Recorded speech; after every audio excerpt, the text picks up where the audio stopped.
महापालिका निवडणुकीत भाजपचा परभणी पॅटर्न. भाजप महापालिका निवडणुकीत मुस्लिम वोट बँकेला जवळ करणार. मराठवाड्यात अधिकाधिक मुस्लिम उमेदवार उभे करणार. भाजप नेत्या मेघना बोर्डीकर यांचं वक्तव्य. मुस्लिम समाज सोबत घ्यायचा तर बटेंगे तो कटेंगेची भाषा का? मेघना बोर्डीकरांच्या वक्तव्याचा संजय जाधवांकडून समाचार. भाजप वोट बँकेसाठी मुस्लिम समाजाचा वापर करताय असाही हल्ला बोल.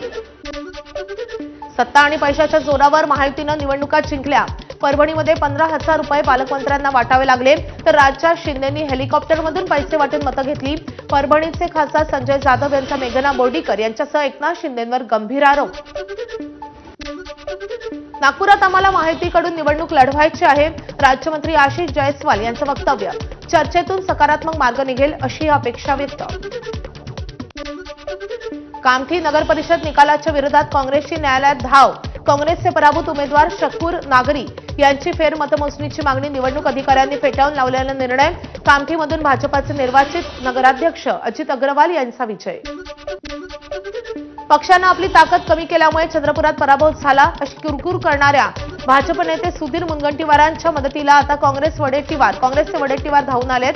पक्षातील अनुभवी लोकांना महत्त्व दिलं पाहिजे या भूमिकेशी सहमत असल्याचं वडेट्टीवारांचं मत. अंजली दमाने आज मुंढवा जमीन घोटाळा प्रकरणी बावधन आणि पुणे पोलिसांची भेट घेऊन निवेदन सादर करणार. दवानी या पुणे पोलीस आयुक्त अमितेश कुमार यांचीही भेट घेणार.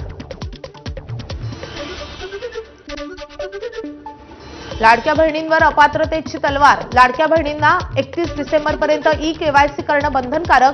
ई-केवायसी न केल्यास योजनेतून वगळलं जाणार. तर आतापर्यंत